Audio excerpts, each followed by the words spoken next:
Hello, and welcome to another edition of the Socrates Program digital webinars. My name is Cordell Carter. I'm the Executive Director of the Socrates Program. It is my honor to have you all join us today. We have a very interesting program today. We'll be talking about private equity and public health and a market-driven collaboration to reduce pandemic risks, food waste, and climate change. We have two people that are joining us today. One is Joseph Curry. He's a chairman and CEO of Orbit Holdings and also an alum of the Socrates program. And Orbit Holdings is a private equity advisory firm that makes catalytic investments in real estate, infrastructure, cold storage, and cold logistics systems. Most recently, Orbit and his partners have focused on deploying their cold storage and cold logistics platform, a sustainable, energy efficient, market-driven solution to reduce food waste, improve food security, and proactively reduce the risk of pandemics arising within the food and logistics value chain.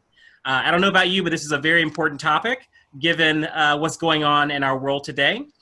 We also are joined by Dr. William Koresh.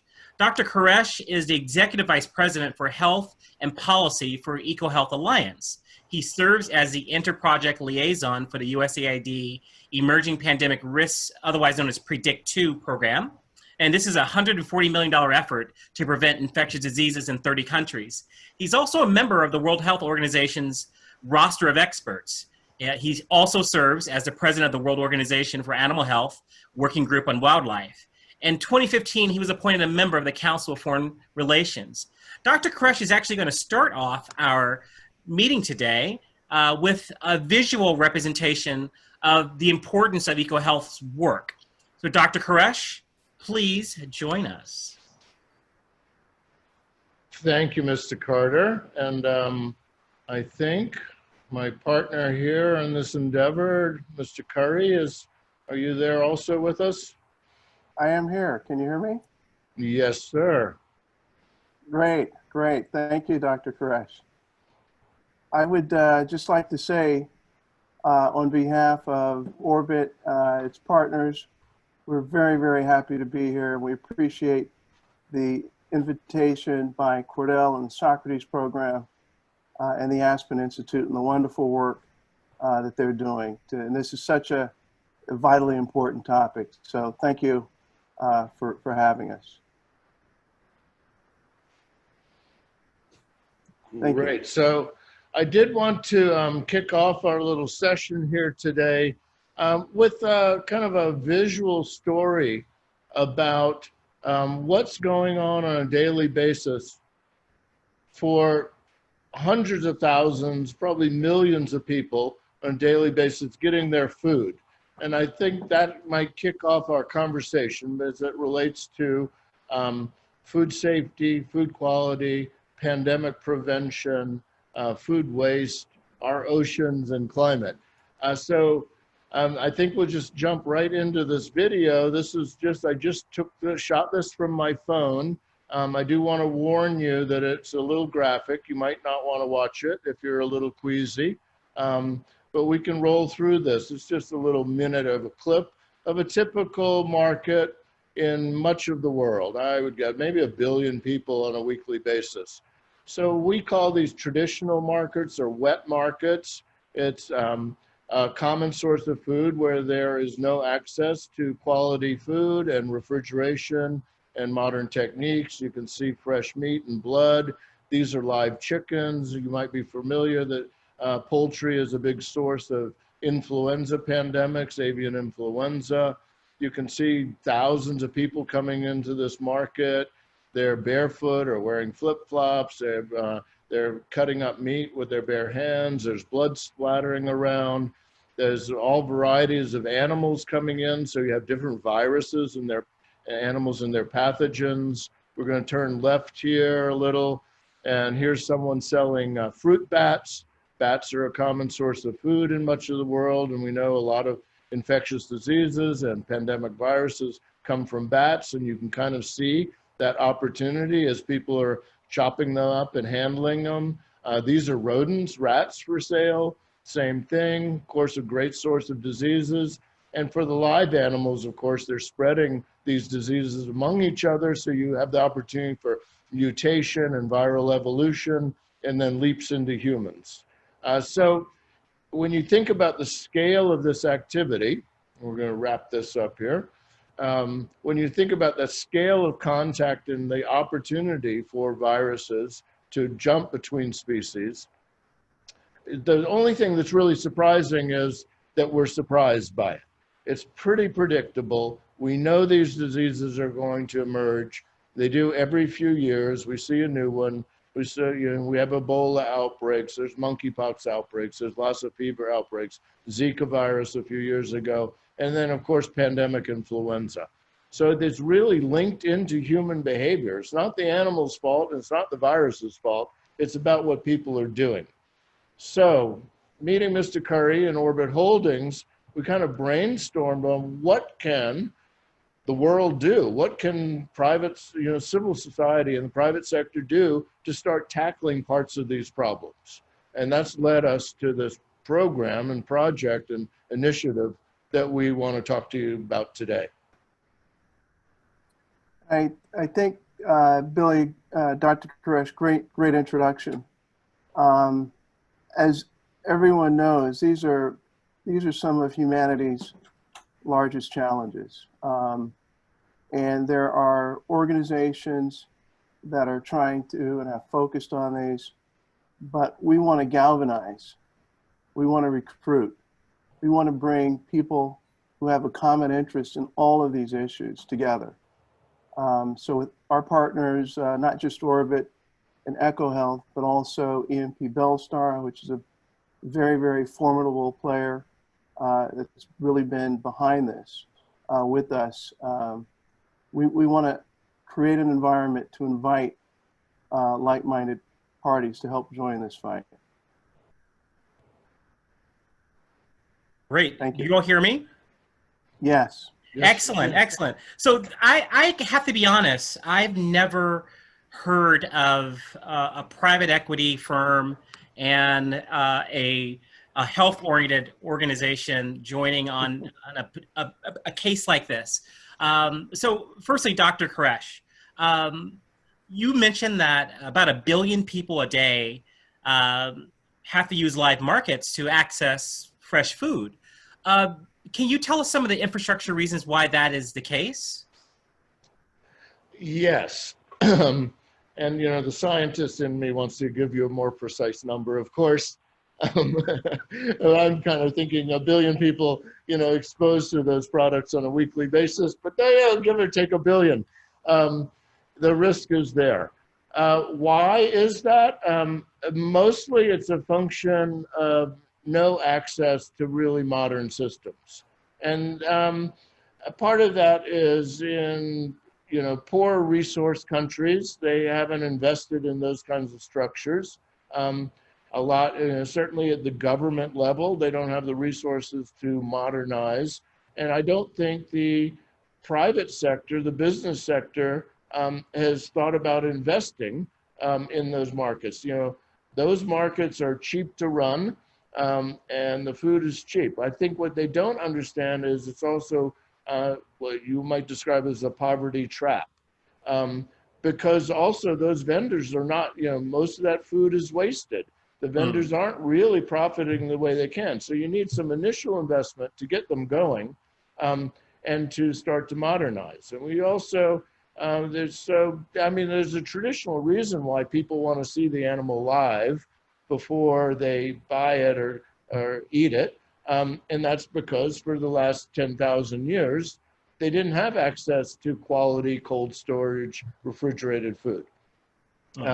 So that made a lot of sense in the 1700s and 1800s, 1900s, even the United States and Europe, there were abundance of live animal markets until we've transitioned into more modern food systems. And luckily in the developing world, there's a new younger generation, which is a big part of the demographics of the population. And as I meet them and talk to them, they don't really want to be in those markets anyway. So they're kind of stuck with a system that no one's helped them move out of. And Joe, I see, capital here as a problem solver. Why you as a private equity investor saw this as a problem to be solved with capital infusion. How did you get into this is what I'm trying to get to. It's a great question. We really see this and see all of our ventures, not just from a P&L perspective, but how can we activate other corporate citizens? How can we activate the real thought leaders on these subjects to use our capital and to use our minds to create solutions and integrate those solutions into the DNA of our business? The cold storage business is really a very germane business to solving, not just getting in front of the pandemic issue.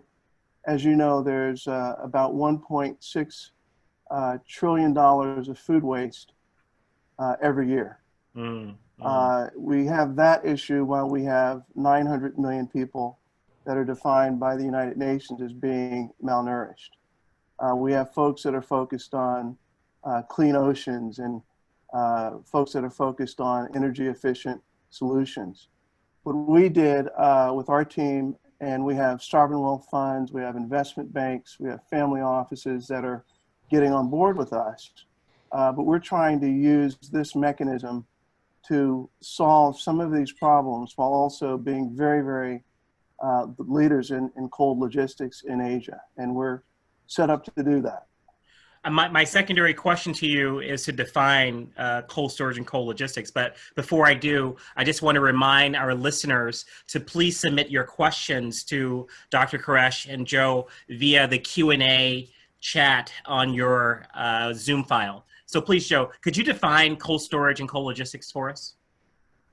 Yeah, it's depending on where you are, people have different definitions, but it's basically utilizing and creating facilities that are storing food and other imports that are coming in and out to feed a population. Mm-hmm. And that cold logistics is vitally important to creating an environment where people have confidence. Confidence that their food is fresh, confidence that their food has been stored and prepared and distributed with care and with precision. That is the underpinning of the work that we want to do to really expedite EcoHealth's work, because if the confidence isn't there, we're going to have a lot of difficulty in breaking this chain of people needing to physically see those live animal markets in order to get their protein. So we want to break that thread. And this is to both of you all. I'm trying to figure out, like, the great innovation here is that it solves some big problem that affects not just Southeast Asia, but the rest of the world. What exactly are you solving with this solution, this marrying of health and of capital and cold storage? Billy, Dr. Koresh, why don't you take this one? Yes.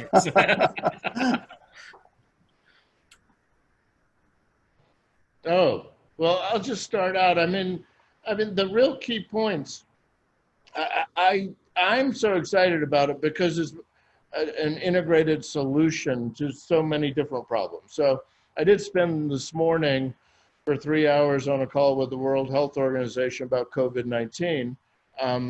And there were 1,000 medical experts listening in on this conversation. And the solution, sadly, is about, well, how to treat people in the hospital so they don't die. And when will we get that vaccine for this one disease that, of course, won't work for any other disease, but will cost billions of dollars and a lot of time. And it's very siloed, like a single approach. Whereas we know, really, to deal with these issues, it has to be all of society. And you look at the Sustainable Development Goals, which are all quite admirable, but a lot of them actually are in conflict with each other. So you have people working on them and they're conflicting with each other. So what Joe is really bringing in and coming to us with is like, well, here's the integrated solution. So you say, well, what is this piece? Well, let's carve out a piece around food, and it has multiple impacts. It has preventing pandemics. We can reduce food waste, which is a huge issue. We can lower carbon footprints, and maybe we'll have a chance to hear a little more about that technology, so we can reduce the impact on climate change. And then for people, who love animals, of course, there's a huge animal welfare issue too, about transporting all these animals, these live markets. It's a pretty horrible place. So with as this integrated solution, we're kind of like striking across fronts. We're not actually conflicting, not at cross purposes, in fact. So there's a lot of synergies there. And because it's market driven, there's no pun intended. I don't mean a live animal market. Because it's market driven financially, it becomes sustainable. It's not something that, governments or donors have to keep putting money into. It's actually providing systems for people to have a profitable and a healthy life moving forward without destroying the planet. Very, very quick follow-up question before Joe kicks in. Dr. Koresh, will overfishing or over slaughtering be solved with this solution? Just wondering.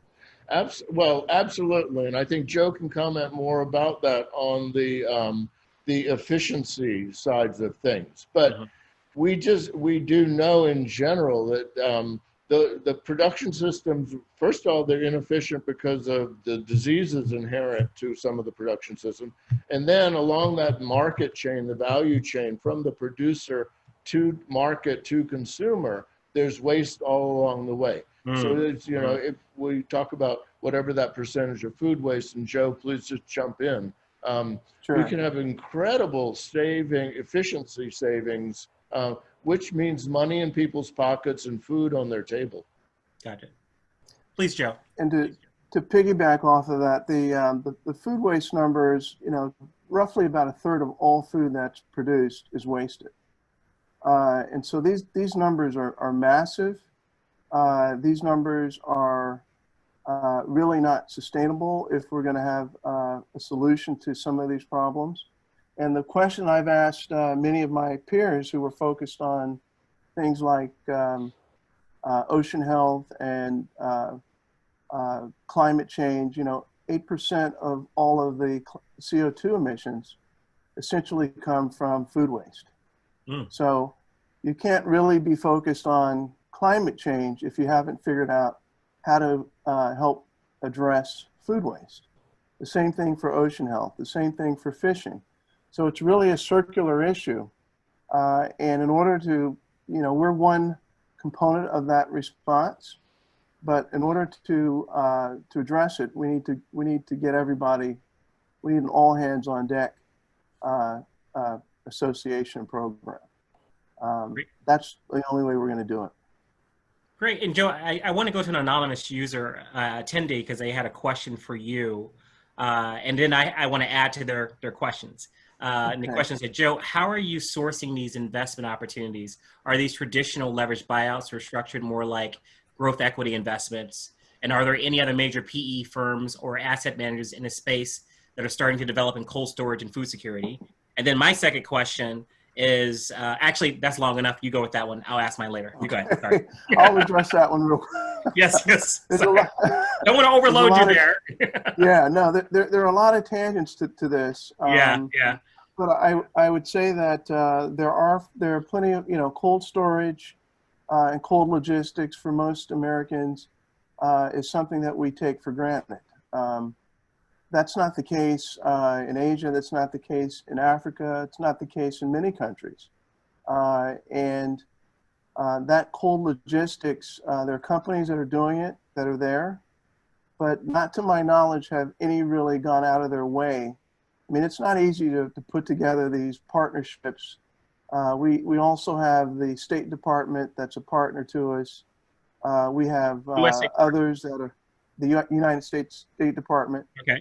And these are relationships that are critical to us being able to galvanize and bring real solutions that are both scalable, truly market driven, and that others, quite frankly, some people don't want to spend the time to develop these relationships. It's in our DNA. It's in the EMP Bellstar DNA.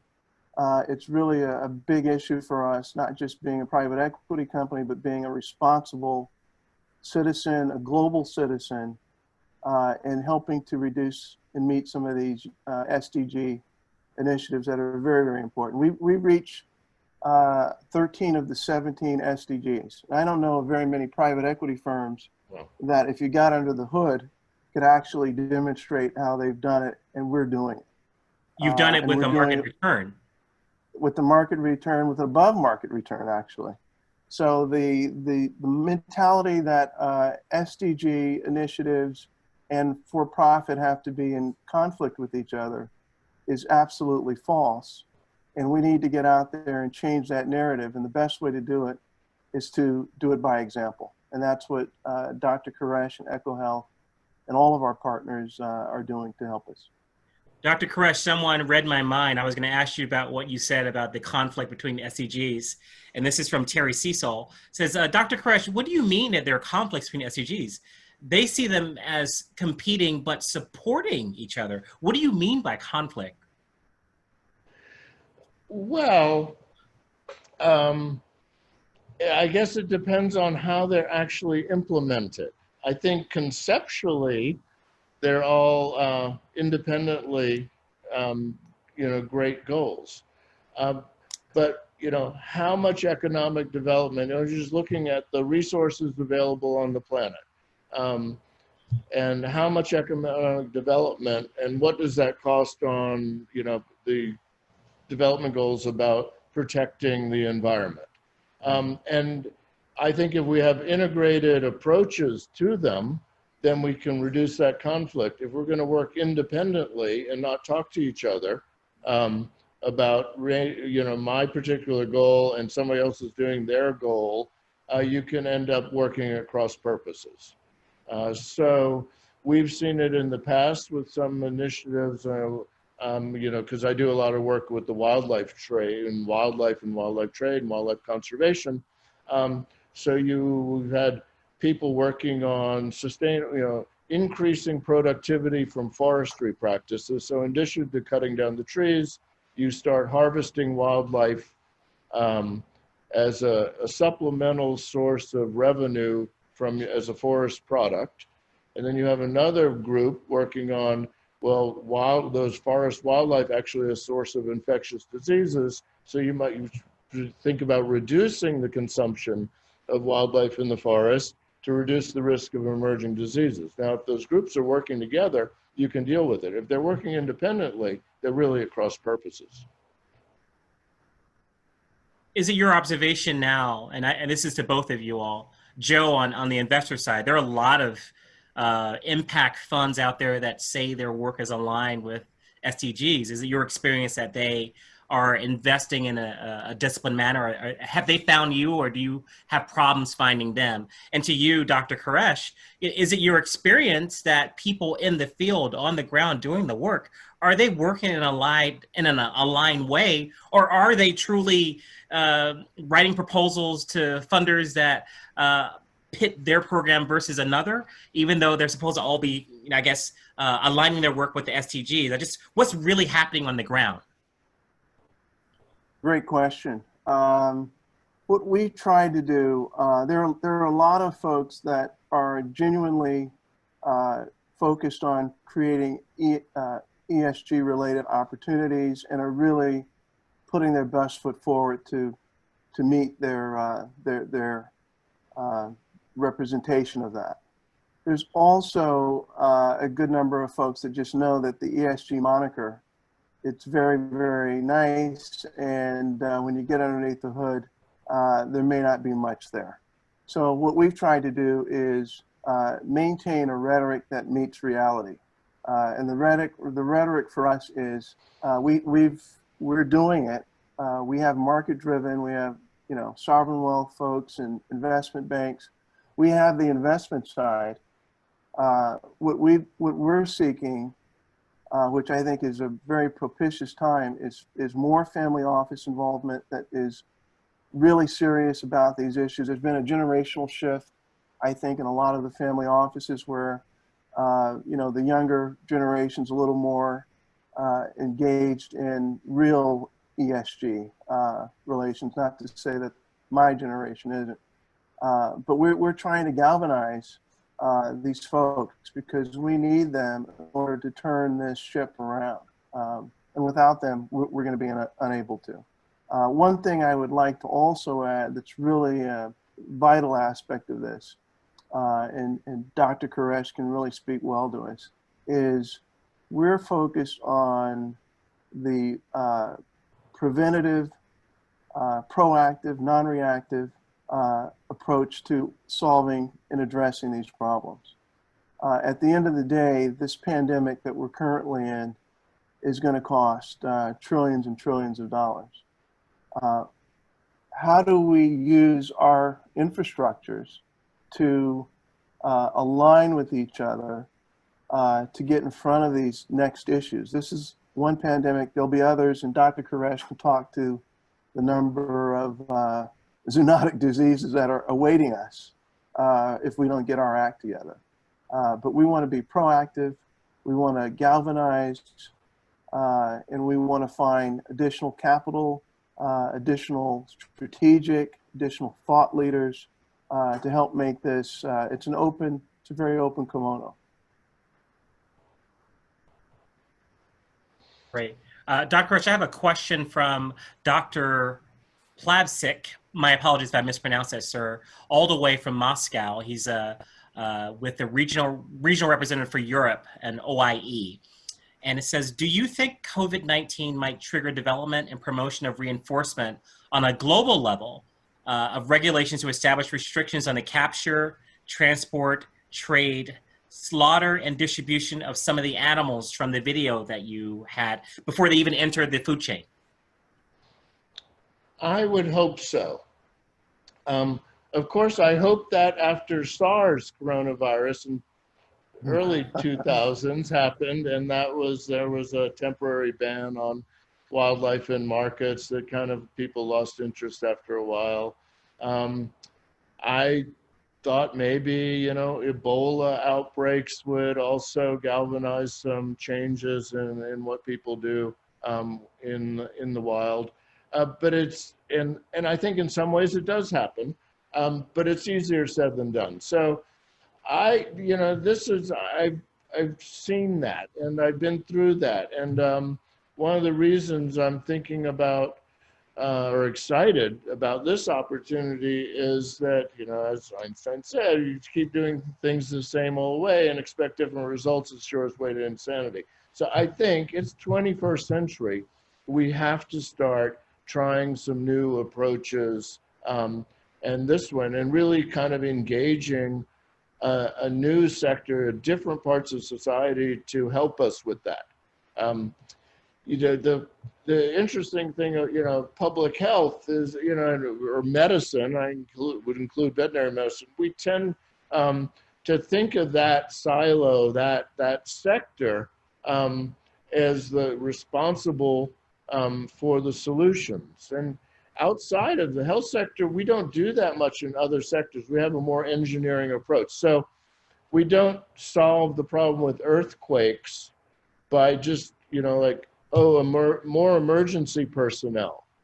No, we actually re-engineered buildings. We design things differently so they are prepared. It's not just emergency responders responsible for earthquakes. It's all society. Same with fires. We have fabrics that are non-flammable. We have building codes so they just don't burst into flames. We have smoke detectors, not just about firefighters running around putting out fires. But for some reason, we still kind of see medicine that way. And so I'm just seeing this as like, wow, what an opportunity. Let's engage a huge other part of society in pandemic prevention. And oh, by the way, we can solve these other things. So to answer that question, will we get risky animals out of market systems? Will they not be so bloody and nasty and full of bats and rats? Not until we provide us an alternative, because people have to eat. So we have to come up with a solution. I don't think just making it illegal, it becomes illegal to eat. We're really sorry, billion people. You don't get any food again until somebody comes up with something better. So we have to come in we had to step in with some solutions.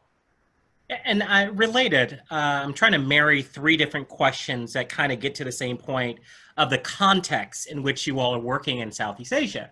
There is a cultural sensitivity that has to be a part of your approach as you are introducing solutions. So I can't pretend to know what it's like not to have a refrigerator. All my life, I've known a refrigerator. No. I can't imagine not having one. So, what is the approach that you all are using from a cultural lens? Just there may be spiritual practice, maybe a lot of reasons why people want to see what they're about to consume alive first. So, how are you all addressing the cultural issues and frankly the criticism that comes from Western funders and Western solution providers to other parts of the world is saying, listen, your way doesn't work for us. You're not acknowledging the usefulness and the purpose of the way we live, and no thank you on this solution that doesn't fit my world. Yeah, that's a really good question, and we've done some real work to not be that, to not be those Westerners who are coming in that don't really understand and have a sensitivity around what the real drivers are. What we found is that there are areas, and there are a number of folks in these countries in Asia that they themselves have been trying to reduce and eliminate live animal markets. And if you look at where the live animal markets are actually physically located, you'll notice that they are located in rural areas, they're not in the high urban density areas. And in fact, many of the folks who live in those areas who are actually themselves advocates for elimination and reduction of these live animal markets. Mm-hmm. So it's a really propitious time to be doing this, I think, from our standpoint, because obviously COVID-19 has shown some light on these live animal markets and the environments. There's also, as you know, here in the United States, there's been a tremendous amount of senators from, Senator Booker and Graham, bipartisan politicians that are moving and want to help reduce and eliminate these live animal markets. The thing that we don't want to happen is for there to be so much political pressure for that, but then not have a reasonable and viable alternative to help make that transition. So the cold logistics is a central part of the theme and the solution. Without that, you really can't ask people to change their ways. So we want to help institute that. We want to be culturally sensitive.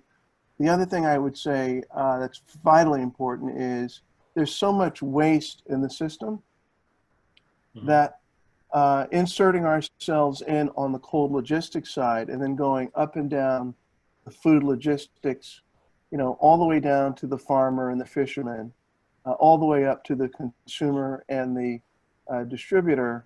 There's so much waste in the system that we can reduce that waste, make a lot of money for our investors to galvanize them, but then we can help bring value and real import-export opportunities in locations where they currently don't exist because of either food quality, food security issues,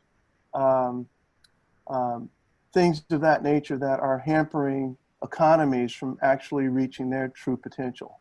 So this is not just a siloed solution. This is a solution that, if it's done properly and if it galvanizes all of the different players, we can actually show tangibly how we're making a big impact. Now, Joe, I'm reading a couple of other questions here, and I think what would be helpful for everyone's understanding. I remember from our pre-call, you already have a cold storage project in South Korea, correct? Correct. Could you just walk us through that? Sure. Through our partners, we're a major investor we have family office participation. But we just completed with our partners approximately a year and a half ago, 1.87 million square foot facility in Pyeongtaek. It's currently the largest cold logistics storage facility in all of South Korea. It was led by my good friend Daniel Yoon and ENP Bellstar. We have a number of parties, both locally and international and globally, that have participated. We're doing more work in Incheon, and we will be able to talk about that a little bit more in the future. But we're really excited about the growth aspects, and we see it as a very fertile opportunity for other investors and other people to get on board and to roll up their sleeves with us. And Joe, could you mention a little about how it operates, why we keep talking about reduced carbon footprint and energy reduction? So the operating efficiencies come from a combination of things. One is foreign direct investment. The other is patented LNG regasification, which is central to the theme of energy efficiency and resource conservation. As Korea as one of the largest buyers, KOGAS is the largest buyer of LNG globally.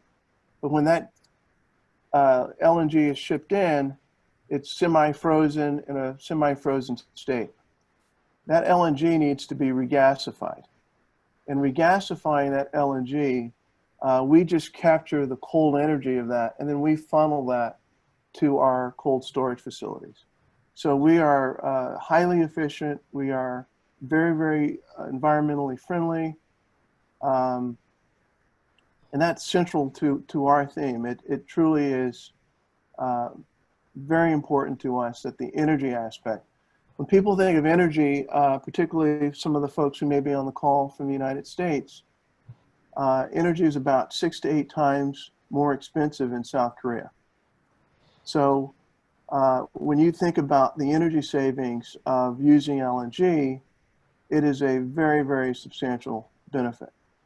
And we are very, very pleased to have the government as partners, key government entities that are SMEs that are partners, and that's how we move this forward. Now, Dr. Koresh, since you have done a fair amount of work on the ground, I just want to go back in your mind's eye to that live wet market. And you are now saying, okay, we have an end-to-end solution. And I'm a vendor with a cleaver in one hand and a carcass in the other. What does that mean to me? I mean, do you make the sell? Are there intermediaries that make the sell to me to do something different? Like, what is the cultural competence to this solution that for the folks on the ground? Well, I think there's a couple of parts, and it kind of relates to your earlier question about, who are we to go tell other people what to do? In my experience over the last 40 years, that never really works out anyway, so don't waste time. So I think part of the key to success is first, work where you're invited and welcome to work because people want you to come help and participate. So I think we have that kind of outlined in the plan. So with this from Korea, we were already talking about Vietnam, Cambodia. These are countries that actually want to move forward in this world. So the first thing is to remove the conflict. Don't go force yourself where you're not wanted. That's a silly thing. And build, lead by example and help these people be successful so other people want to do it. Then you also referred to what are these cultural preferences, and also built into our project. We don't have our third partner here on the project, Dr. Catherine Machalaba, who's a doctor and PhD in public health, and she looks at socioeconomics. So part of this project is actually getting out in those markets and talking to people, talking to the vendors about what it is they want. What kind of life do they want? What would they prefer? Would they like to make more money, or do they like throwing away this rotten food at the end of every day? Would they jump for an alternative? What are they willing to pay? What are they willing to invest? What would they do? and then the customers too. Do the customers really want to be there, or is it because they don't have access to a cheaper or a better choice? So first we have to understand what's driving those behaviors at the local level, instead of assuming that they love the way they're doing it and isn't that cute and let's just keep them in the 19th century. That's also, equally inappropriate thing to be sitting here. I'm sitting in New York and in saying that. So let's just ask people and see what they want. And those people that want to jump on board and change. And, the funny thing is I go to these markets all the time, all over the world. And then I walk a block away and, there's a fried chicken restaurant opening up and it's packed with young people. They don't want to go to that old nasty market and get a live chicken anyway. So there is a drive for change. Now, can we support that drive, keep it healthy? I'm not recommending fried chicken for everybody in the whole world, and then we create obesity and heart disease. Once again, there's cross purposes. We do want to, have a unified approach. But could it be less expensive, more nutritious, and more profitable? And that's why, and I can't do that from my science world and health. I have to, I need a partner like Joe to think about how the private sector, how that works. How does that system work and what can be brought to bear? Yeah, the question, this is from Terry Cecil to both of you. He's saying that the work sounds very exciting and impactful to the world, but what are the top 2 or 3 obstacles that you have and the needs that are outstanding in order to achieve the success that you all envision? Want to go first on that, Joe?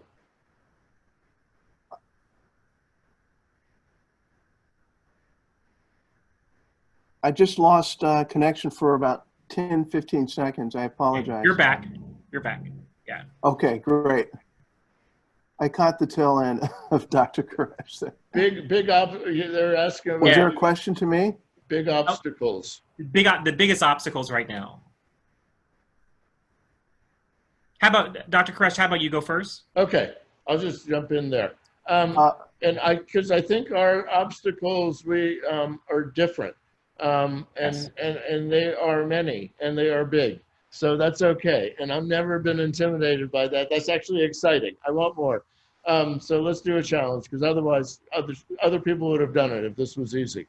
So the biggest obstacle is people are, human beings are not that comfortable with change. Let's just be honest. So the status quo is always easier to do and protect. Change involves maybe some people taking risk. Once again, governments in particular are risk averse. All you can do, there's no reward, rare rewards working in the government sector or the public sector. So I think the private sector is one way to approach that to help, because I think the private sector has learned to manage risk rather than just avoid risk, and so they make progress by doing that thing. So I think that's an obstacle. I think there's an obstacle in the sense that people kind of fatalistic. Oh, we can't prevent pandemics. I hear that all the time in my world. Oh, you can't do anything, and I don't think that's true. I think we can all do things. This is an example of one thing we can do to reduce risk of pandemics. The food waste problem is just too big to tackle. Climate change. We know there's things we can do on that. So I think some of these things seem so big that they're intimidating. But my solution to that is, well, let's break it up into pieces. We know emerging infectious diseases, they come from deforestation. A lot of that's linked to agriculture. Joe and I aren't working on that part of the project here today. We're going to peel off a piece that we think we can contribute, and we want to partner, and we want other people. We want to, talk to other people that are taking on other pieces of this. And so we come up with this kind of a whole of society approach to these global problems. We don't have the solution to every problem, but we're going to take on one. And I think that makes it more doable. Joe, what are you Yeah. thinking on the obstacle side? Yeah, I think from an in terms of obstacles, it really starts with uh, the concept and getting people to understand that doing well and doing good are not mutually exclusive. Um, and I think that a lot of organizations have, you know, you look at annual reports and they almost all read the same, right? Everyone's focused on helping the world and everyone's focused on ESG. And when you get underneath the hood, collaboration is it's a contact sport. You get different opinions, you get different awakenings, and you get different perspectives. And I think that collaboration is hard, but it is vitally necessary. It's vitally important because if you don't have real collaboration, and if you're not learning something about the problems that you claim to be trying to solve, you truly are not going to be able to solve them. So our mission is very, very creative. It's innovative, but it also it's grounded in reality. And that reality is that we can make some changes. We can find other parties who think like us, who desire to get into the fight, and who we can bring under the hood and help collaborate. That means, yes, there's a lot of capital out there. We need capital, certainly. The capital isn't it's not the key. The key is people that have an ability to understand and to utilize their assets in a more meaningful, in a more intended way. And that to me is the first hurdle. The second hurdle, if you will, is just being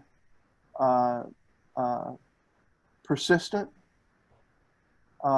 being dedicated, having all of your partners, again, thinking and operating on the same lines of integrity. And, there's actually a lot of fun in collaborating. And I think when people see, the benefits of the hard work and the camaraderie of solving these problems with EcoHealth and Bellstar and the State Department and others, it makes them want to get involved. Success is a great primer, and I think the more successful that we are, and we've been very successful, and we'll continue to be, the more folks that are going to say, "Wow, I want to be a part of this movement." And that really is we're not here to talk about how great we are in our idea.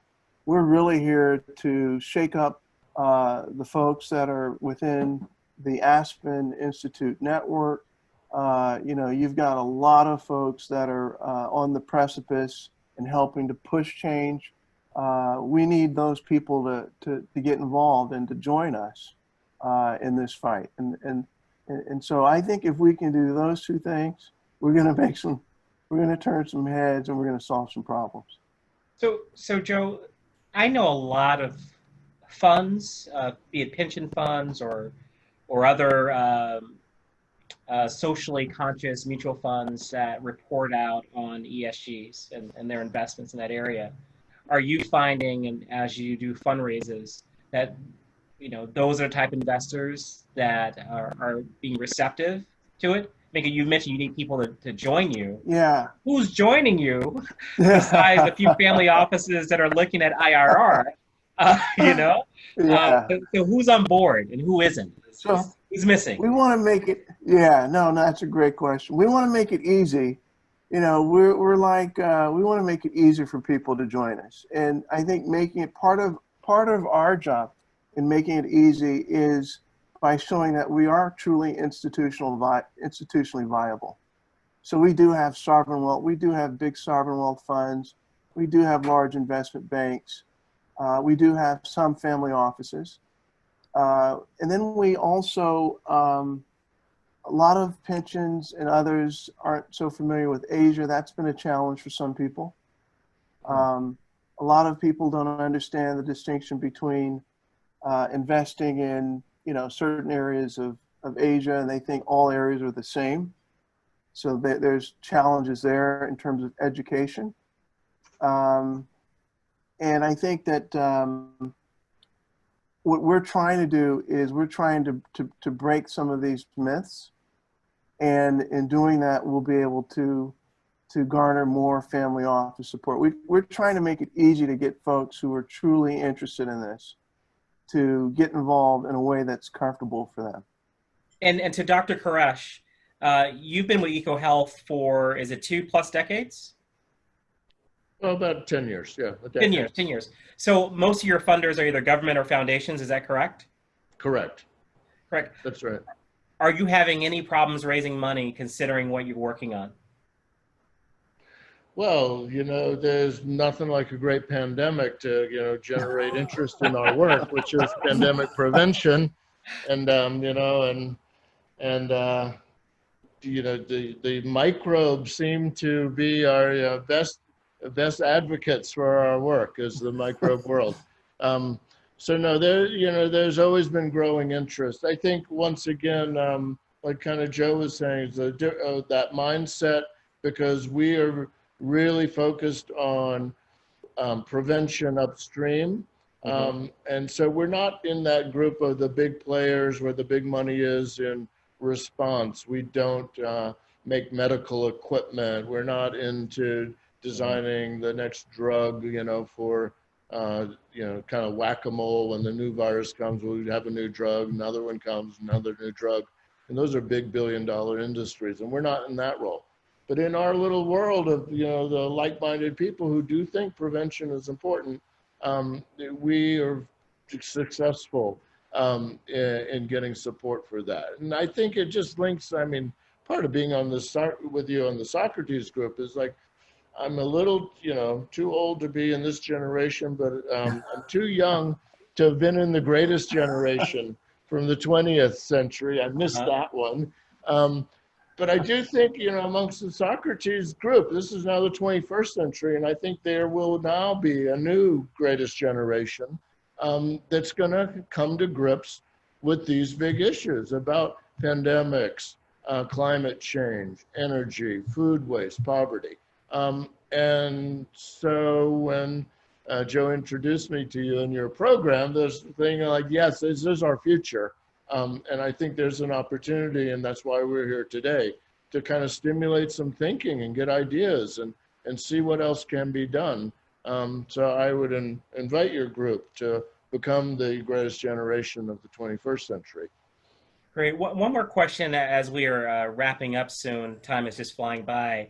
I'm presently in Portsmouth, Virginia, in Southern Virginia, where the COVID-19 is ravishing the city. I know 7 people in hospital, one of which is a very close family member. The questions that I have as I visit the lobby and say prayers for them is how do we stop this from happening again? And are you finding, Dr. Koresh, that prevention just isn't sexy enough to garner the support, rapid support that we're seeing for drug makers and people that are on the acute yet profit-making side of this pandemic? I mean, what is it going to take really to prevent a COVID-20? Well, I think it's a great question. So I just jump in there. As I've been referring to, and it sounds cynical, and I do not mean it to, but we do know that economics drives a lot of behavior. And so the profits, especially in the US, we built the medical profession, the medical world, around a profitability around treatments and procedures versus being paid for prevention. And that's because we don't have No one benefits from cost savings except the individual, and we're not organized that way to do that cost savings. So it's a strange example, but prevention is tough because few people have found ways to make a profit. And so I've been thinking for years, how do you make prevention profitable, which for some people that means sexy. And then I met, this great looking guy, Mr. Curry. So he's like, I got an idea how to make that prevention profitable. And so this is like, okay, let's try something new. Let's turn prevention into where the money is. The insurance companies, they give you a discount if you do steps to avoid, having an accident. They figured out how to make that side of things profitable, but we need to be creative, and I don't have all those answers. Here I am again today. We really need some creative thinking on how to reset that paradigm of, shifting the incentives to prevention. If we're going to do anything, I don't think austerity and being poor is the solution. I'm just saying that, there's some creative ways to do it. Great. So I thank you all both for being super creative, and I want to give you both a last word. We have about 6 minutes left, and Joe and Dr. Koresh, if you both could, tell people how to get in contact with you. Your website, your email address, and then what is your big hope? Like, what is that Super Bowl like situation that you would love to have? It's like, so Joe, in your case, what is the number you need to scale the cold storage solution all over Southeast Asia? And Dr. Koresh, what is it you need to prevent this horrible thing called COVID-19 from happening again in the American South and ravaging this faith community I've been a part of for 40 plus years? So I'll keep it simple. These problems and challenges that we're talking about, they exist for market-driven reasons. So our goal is to change the incentives, change the structures, create different market opportunities. And what we would love to have out of this and other conversations that we're having is to find real family offices, real institutional players, real thought leaders that say, hey, I have a piece of the solution. Why don't we get together and chat? And why don't we see where that leads? That really is my goal and our goal. I am reachable, as you know, Cordell, through jfurry@orbitholdings.com. Anyone who'd like to get a hold of me personally, that's my personal email. I answer my own emails. And I'm very excited about the possibilities. And I think the coordination and collaboration with EcoHealth Alliance and other of our partners to help address these issues is really critical. So thank you for having us. Thank you for your support of us. And anyone can get to us through me or through you. Thank you. Billy? Oh, this is great. It's all about relativity, isn't it? So this is the biggest kind of I've taken on big project, $100 million, multi-million-dollar. This new thing is probably the biggest project. Really thinking at scale about how we can do that. And of course, as I mentioned before, it's not really all ready to solve all the world's problems. So my big goal would be like this project just becomes a little tiny part of of what everybody's doing. I think, what I'd really love to see years ago, I came up with this term about One Health, which is human health and animal health and environmental health and environment are inextricably linked. There's just one health. So if we can do this kind of work and we can bring in more people to think that way, that we're all on this planet together, and anything I can move that needle in that direction, would be, an amazing success in going forward in the little part that I can do. And I thank you again for having us, sharing us with your group, and for people that are participating here. Thank you all so much. Ladies and gentlemen in the listening audience, I just strongly urge everyone to check out what EcoHealth and Orbit Holdings are doing. Today we had 50,000 infections. 50,000 infections on July the 2nd, 2020. We are going in the wrong direction. Whatever we're doing isn't working. And we need creative leaders like the two that have joined us today to just think outside the box, do something different, because whatever we're doing isn't working. So I hope that you would join me in supporting their efforts to bring about something that will prevent this from happening again, what's happening to our country right now. Please join us soon. Again, next week, we have our summer seminars. The seminars are sold out, but they will be available at a later date. But so thank you again for your support of our 24th year in existence. And then the following week, we have a seminar on July the 16th with the University of Texas LBJ School leaders about election security. So that's a hot topic. We try to cover hot topics every single week. Thank you again. Please be vigilant out there and take care of yourselves. We'll see you next time. Thank you. Thank you. you.